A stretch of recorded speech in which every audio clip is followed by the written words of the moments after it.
기도하옵나이다. 아멘.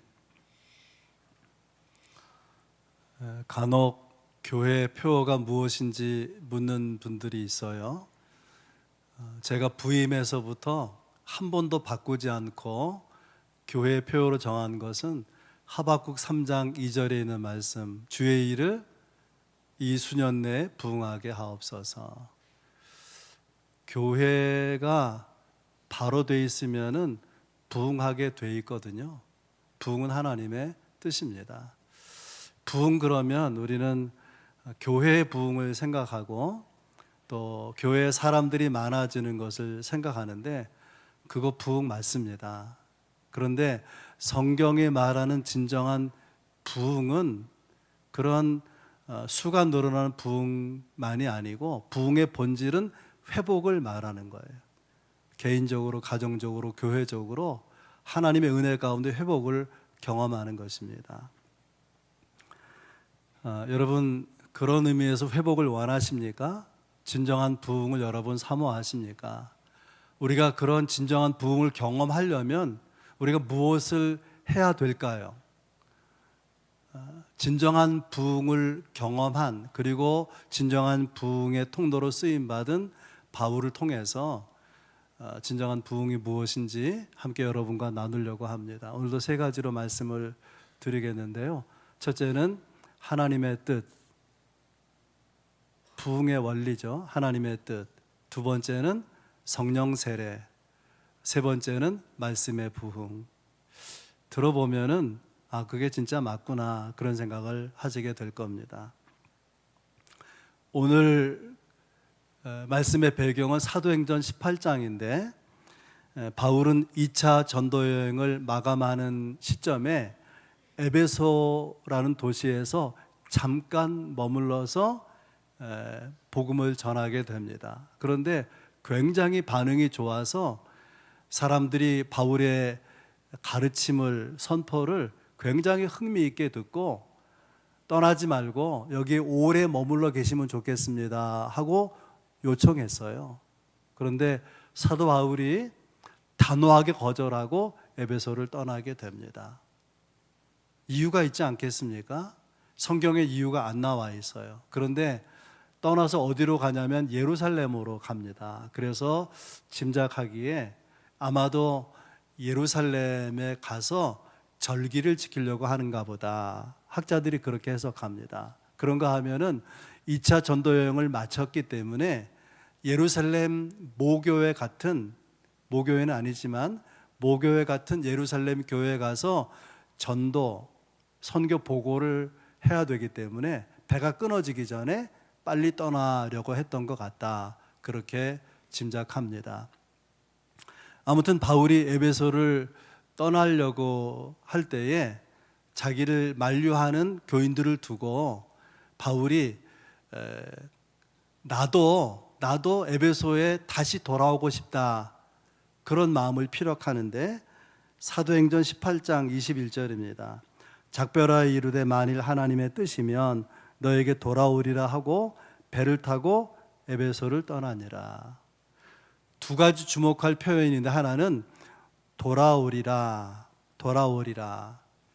원문에는 그냥 돌아온다는 게 아니라 의지를 가지고 반드시 돌아오겠다. 그런 바울의 열심을 엿볼 수 있어요. 그 더 중요한 표현은 만일 하나님의 뜻이면 당신들이 있는 에베소로 돌아올 것입니다 라고 말합니다. 여러분 하나님의 뜻이면 이라는 말을 언제 사용합니까? 어떤 분들이 이제 저한테 어려운 이야기를 하잖아요. 그러면 제가 기도해 보겠습니다 라고 말할 때 두 가지 의미가 있어요.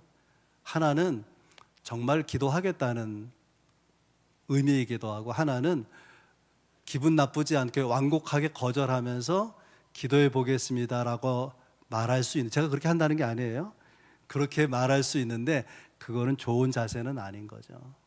하나님께 드리는 기도를 그냥 거절의 표현으로 사용해서 되겠습니까? 근데 그럴 수 있다는 거예요. 동일하게 만일 하나님의 뜻이면 돌아올 것입니다 라고 하는 것이 안 돌아오려고 마음을 먹으면서 기분 나쁠까 봐 하나님의 뜻이면 돌아올 거예요 라고 말한 것일까?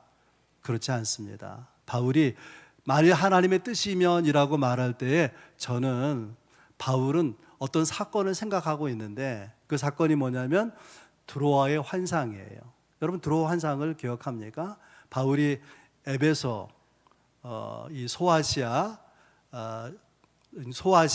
지역에서 복음 전하기를 간절히 갈망을 했는데 사도행전 16장에 보면 놀랍게도 예수의 영이 막았다 그렇게 돼 있어요.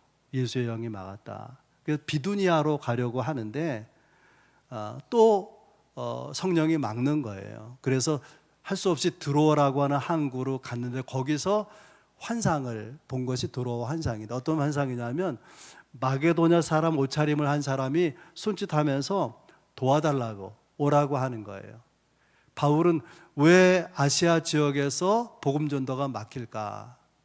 지금 터키 지역을 말하는 거예요. 그때는 아시아라고 불렀어요. 왜 이 지역에서 복음 전한 일이 막힐까? 그런데 환상 중에 유럽 지역에서 도와달라는 사인을 받은 거죠. 그래서 하나님의 뜻이겠다 싶어서 아시아에서 복음 전도 지역을 유럽으로 옮기는 사건이 사도행전 16장에 나옵니다. 여기서 중요한 메시지가 있어요. 바울이 무엇을 중요하게 여기는가 하는 것은 만일 하나님의 뜻이면 이 표현 속에 다 들어있는 것입니다. 정말 중요한 것은 내 생각이 아니고 하나님 당신의 뜻입니다. 내 마음이 중요한 것이 아니라 정말 중요한 것은 하나님의 마음입니다 라는 생각이죠. 우리의 모든 인생의 길에서 대답해야 될 것, 우리의 인생 전체의 질문에서 대답해야 될 것이 있다면 하나님의 뜻이면 그렇게 하겠습니다 라는 순종 아니겠습니까? 우리가 개인적으로 무엇을 할 수도 있고 또 무엇을 원할 수도 있고 무엇을 계획할 수도 있지만 그보다 중요한 것은 하나님의 뜻이 중요하다는 거예요. 바울은 그것을 자기가 가야 할 길로 받아들이고 있는 것입니다. 이것을 드로아 항구에서 배웠는데 적용을 어디서 지금 하는 거예요? 에베소, 자기를 붙들려고 하는 에베소 성도들에게 적용하고 있는 것입니다. 만약 하나님의 뜻이면 반드시 돌아오겠습니다 라고 말하는데 이런 뜻이에요. 하나님의 뜻이면 돌아오겠지만 하나님의 뜻이 아니면 돌아올 수 없는 것이고 또 돌아올 수 있다고 할지라도 나는 돌아오지 않겠습니다. 왜 그럴까요? 하나님의 뜻이 아니니까. 얼마나 이 자세가 좋은 것입니까? 그런데 1년 후에 바울은 에베소로 돌아와요. 왜 돌아왔을까요? 기분상 돌아오는 게 아니라 에베소에 돌아오는 것이 확실한 하나님의 뜻이라고 알아졌기 때문에, 그렇게 확신했기 때문에 에베소로 돌아오게 된 것이고요. 그렇게 돌아온 것이라면 에베소에 와서 어떤 어려움을 만나든지 어떤 불편한 일을 겪게 되든지 그것을 감당할 만한 힘이 그 안에 있는 거죠. 하나님의 뜻을 확인하고 온 것이기 때문에. 여러분, 우리가 살다가 왜 지치고 왜 시험 들고 우리가 실망하게 될까요? 그것은요, 하나님의 뜻에 대한 분명한 이해가 없어서 그런 거예요. 내가 여기 있는 것이 맞는지, 이 일을 하고 있는 것이 하나님의 뜻인지 모르면 그러면 오래 버티기 어려운 거죠. 내가 여기 제대로 와 있는 건지, 또 이것이 맞는 것인지. 그래서 확정이 안 될 때는 마음을 다 쏟지 못하게 되는 것이고, 그러다 보니까 쉽게 포기하게 되는 것이고, 거기에 보람과 의미를, 가치를 찾지 못하고 내가 그냥 허송세월하는 것은 아닌가, 시간 낭비하는 것은 아닌가, 그런 생각을 가지게 되는 거죠. 그런 의미에서 나를 향하신 하나님의 뜻이 무엇인지를 아는 것, 그것이 얼마나 중요하냐 하는 것입니다. 그런데요, 하나님의 뜻을 알면서도 우리가 그 뜻에 내 삶을 맡기는 것이 어려울 때가 있어요. 그때가 언제냐면은 내 인생인데 내가 이렇게 되기를 바라는 방향이 있어요. 내 인생은 이렇게 이 방향으로 가면 좋겠다. 또 그 방향으로 가서 이런 성과가, 이런 결과가 나타나면 좋겠다라는 마음이 강하면은 주님께 맡기는 것이 주저하게 되죠. 주님께 맡기면 내가 생각한 대로 될까? 안 그럴 수도 있으니까 불안하고, 그래서 제대로 맡겨지지를 못하는 것이죠. 그런 의미에서 하나님의 뜻을 알았더라도 우리에게 필요한 것은 뭐냐면, 그 나를 향한 뜻을 가지고 계신 하나님을 향한 절대 신뢰가 필요한 것입니다. 하나님을 전적으로 신뢰하면 내가 생각한 길이 아니라도 그 길이 바른 길이고, 거기에 하나님의 인도하심이 있고 또 하나님의 역사하심이 있어서 결국 좋은 선택, 좋은 길이 될 거라고 믿어지게 되는 것이죠. 그런 사람은 하나님의 뜻에 순종하기가 쉬워요. 그런 따름을 순복이라 그래요. 순하게 따르는 순복. 하나님의 뜻을 모르고 따르면 그것은요, 굴복이 될 수도 있고요. 그것은 우리가 신앙생활하면서 바르지 못한 결정이 될 수도 있는 것이죠. 항복하거나 굴복하는 자세가 아니라 뜻을 알고 전적으로 신뢰하고 맡기고 나아가는 순복의 영성이 여러분 가운데 있기를 바랍니다. 하나님을 절대 신뢰하는 게 왜 중요하냐?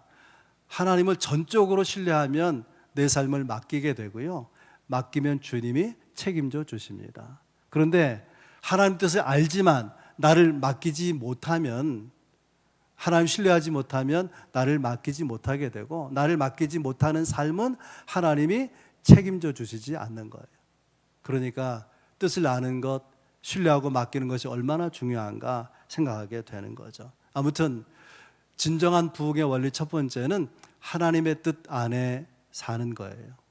아무리 대단해 보여도 하나님의 뜻을 벗어나는 곳에는 하나님이 주시는 부흥은 없는 것입니다. 하나님의 뜻 안에 여러분의 인생의 길이 있기를 바랍니다. 두 번째 부흥의 원리는 성령 세례라고. 성령 세례. 아내가 표현을 바꾸면 어때요? 그런데 당신이 목회자야? 내가 아침에 1부 예배 끝나고 그 얘기했어요. 바울이 1년 만에 에베소에 왔는데 만난 사람들이 있어요. 7절에 보면 12명 정도 되는데, 그들이 누구냐면 18장에 바울이 에베소에서 떠나서 예루살렘을 가는 동안에 아볼로라고 하는 인물이 거기 나타났어요. 아볼로는 언변이 뛰어난, 말을 잘하는 사람이고 성경에 능통한 사람인데, 일찍 복음을 듣게 돼요. 예수님에 대해 듣게 되어서 자기가 너무나 잘 알고 있으니까 예수님에 대해서 사람들에게 가르치고 전파한 거예요. 그래서 예수 믿게 된 사람들이 적지 않게 에베소에 있었던 것이죠. 바울이 에베소에 1년 만에 돌아올 때에 아볼로는 고린도로 떠나고, 이 아볼로에 의해서 예수 믿게 된 사람들이 있는데 그 중에 몇 명을 본 거예요? 12명을 보았는데 뭔가 좀 부족하다, 뭔가 좀 문제가 있구나, 그걸 알고 바울이 심각한 질문을 그 12명에게 던지는데 1절입니다. 너희가 믿을 때에 성령을 받았느냐? 여러분 생각해 보세요. 아볼로를 만났더니 얼마나 대단한 인물인지 몰라요. 그 지성, 그 지식, 또 그 전하는 그런 교수법의 탁월함, 그냥 아마 그 감동을 받았을 거예요. 팬같이 됐을 것입니다. 그래가지고 그분 통해서 예수 믿게 됐는데, 바울이 뭐라고 말하냐면 믿을 때 성령을 받았느냐? 아니, 예수 믿으면 되지. 예수 잘 믿고 있는데 성령 받았느냐? 기분 나쁘게, 불쾌하게 왜 그런 말을 하느냐라고 생각할 여지가 있는 거죠. 그러면 왜 바울은 무례하게 여겨질지 모르는 이런 표현으로 당신들이 믿을 때 성령 받았습니까? 라고 묻게 된 것일까요? 그것은 당연히 예수 믿는 사람에게 있다고 기대가 되는 예수님의 생명력, 예수 믿는 사람 안에 있는 기쁨, 또 예수 믿는 사람에게 하나님 주신 거룩한 소망, 이런 것들이 잘 보여지지를 않는 거예요. 그런 경우가 있어요. 이제 교회 다니는데 그 사람 예수 믿는데 그런 사람 들고, 아니 그 사람도 예수 믿어? 안 그렇게 보였다 그 말이죠. 그 사람도 교회 다닌다고? 교회 다닐 것 같이 보이지 않았다 그 말 아닙니까? 왜냐하면 그의 말을 들어보니까, 그의 생각을 알고 보니까, 그가 사는 모습을 보니까 예수 안 믿는 사람일 것 같은데 알고 보니까 이 교회 다니는 사람이라 그 말이에요. 여러분, 여러분이 질문을 받을 때 뭐가 더 쉬운지 생각해 보세요. 혹시 교회 나가십니까? 또 혹시 예수 믿으십니까? 라고 물을 때 예, 제가 교회 다녀요. 예수 믿어요. 라고 대답하는 것과 당신 교회 다닌다고 내가 들었는데 성령 받았어? 라고 물을 때 어느 게 대답하기가 쉽고 어느 게 어려울까요? 두 번째 케이스가 대답하기 어려운 거죠. 내가 분명히 교회 다녀요. 내가 분명히 예수 믿는데 내가 성령 받은 건가? 안 받은 거는 아닌가? 그런 확실치 않게 여겨질 때가 있는 거죠. 바울 사도가 예수 믿는 사람들에게 믿을 때 성령 받으셨습니까? 라고 물은 것은 성령에 대해서 알고 있느냐, 성령에 대한 지식이 있느냐를 묻는 게 아니고요. 성령 체험했느냐 그 말이에요. 성령 체험했느냐 그런 뜻입니다. 여러분, 우리가 왜 교회 다니는데도 불구하고 예수 믿는데도 불구하고 불안할까요? 왜 우리가 초조할까요? 왜 우리가 살면서 두려움에 빠질까요? 왜 기쁨이 없고 자주 공허하고 외로움을 탈까요? 그것은 아내가 원하는 표현으로 바꾸면, 성령 세례를 아내가 원하는 표현으로 바꾸면 성령의 강한 임재, 성령 충만함이 그 안에 부재하기 때문에 그런 것이죠. 성령 역사가 두 종류가 있어요. 그것을 이제 신학적으로 성령의 은혜적 역사, 또 하나는 성령의 은사적 역사. 성령의 은혜적 역사는 뭐냐면 내가 신앙생활하는데 은혜를 베푸시는 거예요.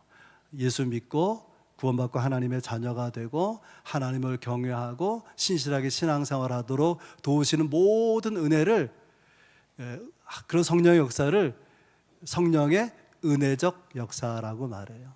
그러면 은사적 역사는 뭐냐?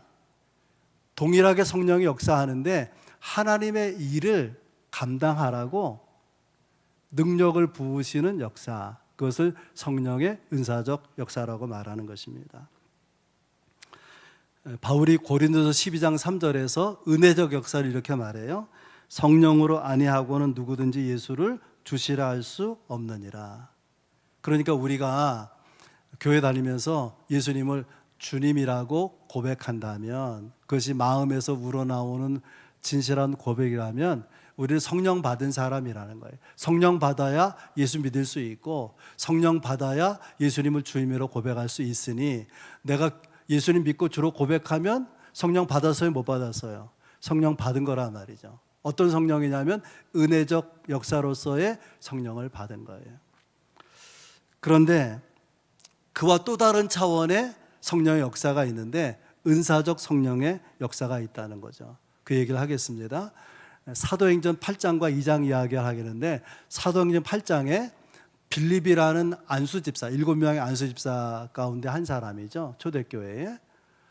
이 빌립 집사님이 사마리아라고 하는 성에 가서 복음을 전했는데, 이분은 복음 전하는 사역, 일을 하는 거니까 하나님께서 성령의 은사적 역사를 주신 거죠. 그래서 사마리아 지역에서 복음을 전하는데 귀신이 나가고 또 병든 자가 고침을 받고 능력이 나타나는 거예요.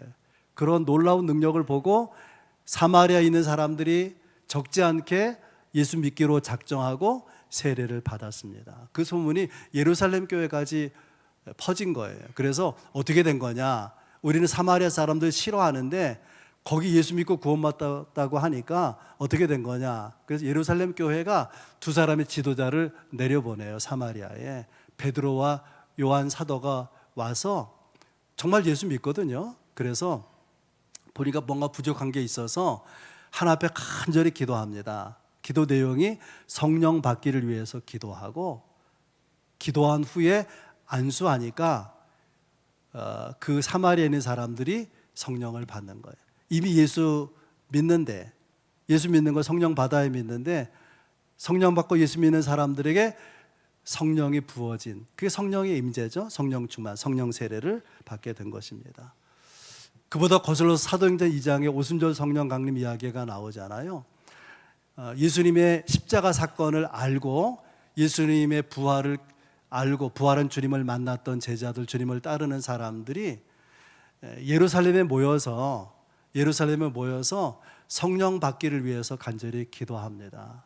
그리고 열흘 만에 정말 강력한 성령의 역사를 경험해요. 사도행전 2장에 보면 성령이 급하고 강한 바람처럼 임했다. 불의 혀같이 갈라지는 어떤 위력이 보여졌다. 근데 그 결과로 방언도 하고 예언도 하고 그런 역사가 나타나거든요. 그러니까 사도행전 8장에 예수 믿는 사람에게 베드로 요한이 안수했을 때에 성령 세례, 능력이 입혀지는 사건이 있었고, 사도행전 2장에 이미 예수 믿지만은 열흘 동안 기도하면서 하나님의 능력이 입혀지는 역사가 있었다고 하는 것입니다. 이제 본문으로 돌아와서 바울 사도가 에베소에 와가지고 예수 믿는다고 하는데 뭔가 부족해 보이니까 뭐라고 질문했다고요? 믿을 때에 당신들 성령 받았습니까? 라고 물었더니 뭐라고 대답하느냐? 성령 받았냐고요? 그런 거는 들어보지도 못했습니다. 그러자 바울 사도가 그렇다면 당신들은 무슨 세례를 받은 거냐라고 묻습니다. 왜냐하면 초대교회는요, 개종할 때 목숨을 잃을 수도 있고 직업을 잃을 수도 있고 손해를 볼 수 있기 때문에 분명한 신앙 고백 없으면 개종하지 않거든요. 그래서 교회 나오자마자 세례를 주는 거예요. 그러니까 너희가 예수 믿는다면 세례 받았을 텐데 도대체 무슨 세례를 받은 거냐 그랬더니 요한의 세례를 받았습니다. 요한의 세례는 회개의 세례예요. 죄사함을 위한 세례거든요. 사도 요한은 내 뒤에 오시는 일은 나는 물로 세례를 주지만 성령으로 세례를 주실 것이다. 오늘 그 성령 세례를 말하는 것입니다. 성령 세례를 받고 방언도 하고 예언도 했는데 꼭 방언과 예언만이 성령 세례를 받은 증거가 아니고요. 어떤 사람은 지식, 어떤 사람은 지혜, 어떤 사람 병 고치는 능력, 하나님이 할 수 있는 여러 가지 그런 은사들이 나타나는 거죠. 다양한 서로 다른 은사가 나타나는 공통점이 있다면 성령으로 하나님의 능력이 그들에게 덧입혀지는 것이다. 그런 뜻입니다. 예수님도 그런 말씀하셨어요. 누가복음 24장 49절에 볼지어다 내 아버지께서 약속하신 것, 그 성령이에요. 너에게 보내리니 너희는 위로부터 능력으로 입혀질 때까지 이 성에 머물러서 성령 받기를 기도하라. 그런 말이에요. 그러니까 예수님이 제자들에게 열심히 기도해서 성령 받도록 기도하라고 한 것인데 그때 성령은 능력으로 성령이 덧입혀지는 것을 말하는 것이죠. 이게 왜 중요하냐? 우리가 예수 믿고 은혜를 받아서 성령의 은혜를 받아 신앙생활 할 수 있지만은 그러나 우리가 사역을 감당하려고 하면은 힘이 필요하단 말이죠. 성령 세례를 받으면 성령 충만을 경험하면 아파도 감당할 수가 있어요. 질병을 넘어서는 거예요. 고난도 넘어서는 거예요. 반대와 저항을 넘어서서 사역하도록 주신 능력이니까 사역할 수 있는 거예요, 없는 거예요. 초월해서 할 수 있다 그런 뜻이죠. 예수님은 그런 의미에서 성령을 구하라. 마태복음에도 누가복음에도 말씀하시는데 여러분 잘 아는 말씀이 있어요. 구하라 얻을 것이요 찾으라 찾을 것이요 두드리면 열릴 것이라. 악한 부모도 자식에게 좋은 것으로 줄 아는데 하물며 하늘에 계신 아버지께서 너에게 좋은 것으로 주시지 않겠느냐. 이게 마태복음 7장에 있는 말씀이고요. 똑같은 내용을 누가복음 11장에서는 하물며 하늘에 계신 아버지께서 좋은 것으로 주시지 않겠느냐고 표현이 성령을 주시지 않겠느냐 그렇게 나와 있어요. 그러니까 예수 믿는 사람에게 구할 때 가장 좋은 것은 뭐냐면 능력으로 우리를 덧입게 하시는 성령의 은사적 역사를 말하는 거예요. 가장 좋은 것 성령의 능력을 우리에게 부어주시는 것입니다. 거기에 뭐가 있다는 거예요? 진정한 부흥이 있다는 거예요. 여러분 개인이나 가정이나 교회가 부흥하길 원하면 이 교회에 여러분의 삶 가운데 성령의 능력으로 덧입혀지는 은혜를 구할 수 있길 바랍니다. 구하면 주신다고 한 거예요. 세 번째는 진정한 부흥은 말씀의 부흥에 있다는 것입니다. 8절, 바울이 회당에 들어가 석 달 동안 담대히 하나님 나라에 관하여 강론하며 권면하니라.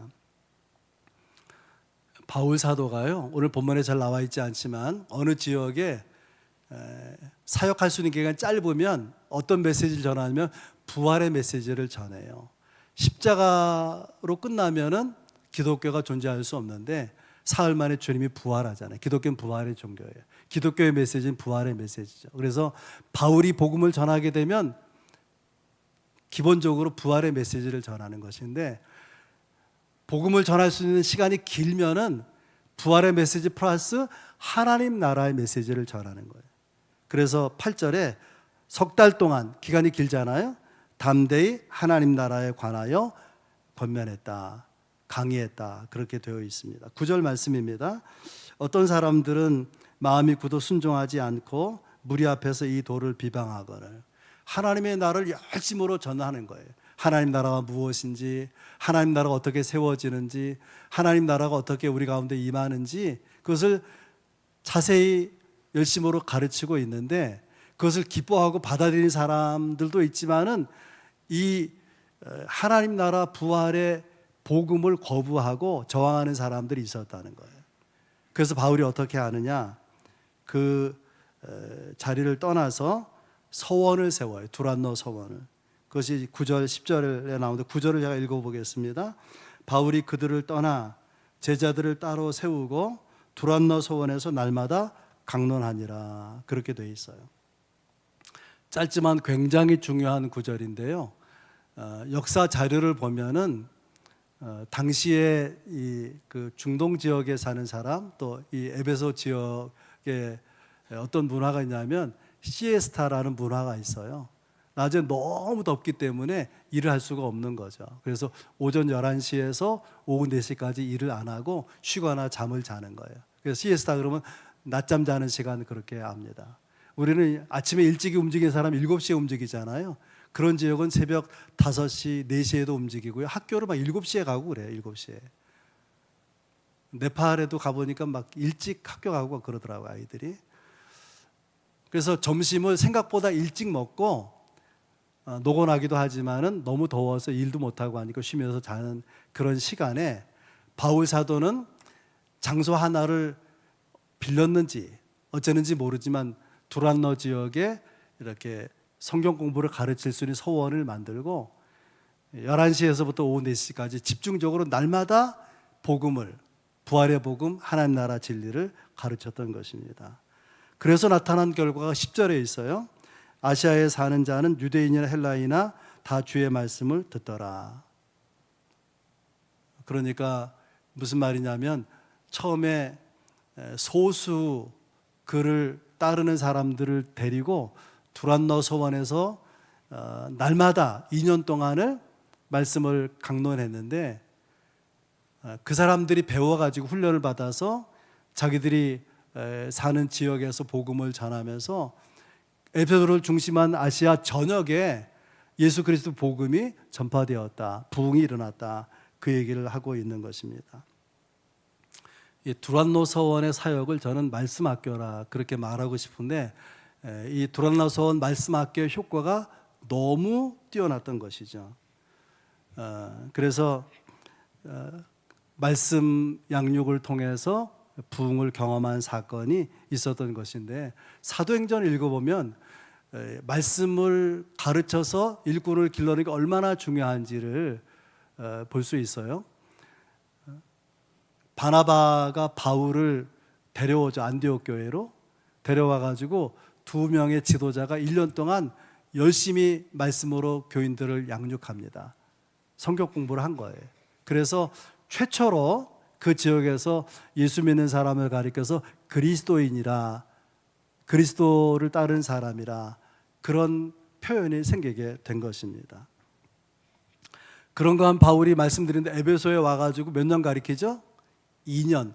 1년을 가리켜도 부흥이 일어나는데 2년 동안 가리킨 거예요. 그래서 놀라운 부흥이 이루어지게 되는데 그 뿌리가 두란노 서원이었다라고 하는 거죠. 요한계시록엔 초대교회의 7교회, 부활의 주님이 7교회에 보낼 편지가 나오게 되는데 그 7교회는 누가 세웠느냐? 바울이 세운 게 아니고요, 예수님이 세운 것이 아니고 두란노 서원에서 훈련받은 이 복음의 사역자들, 말씀으로 양육받은 일꾼들이 나가서 복음을 전하면서 그 7교회가 세워지게 된 것입니다. 그러니까 이렇게 정리할 수 있어요. 이 에베소에서 또 소아시아 지역에서 일어난 부흥은 원인이 무엇이냐? 그 뿌리는 두란노 서원인데 말씀 양육으로 인한 부흥이고, 말씀을 통해서 제자를 양육한 것으로 인한 부흥이라 그렇게 말할 수 있습니다. 말씀의 부흥이라 그런 뜻이에요. 이제 설교를 정리하겠는데요, 우리나라에도 여러분이 잘 모르지만 1907년에 위대한 유명한 부흥이 있었어요.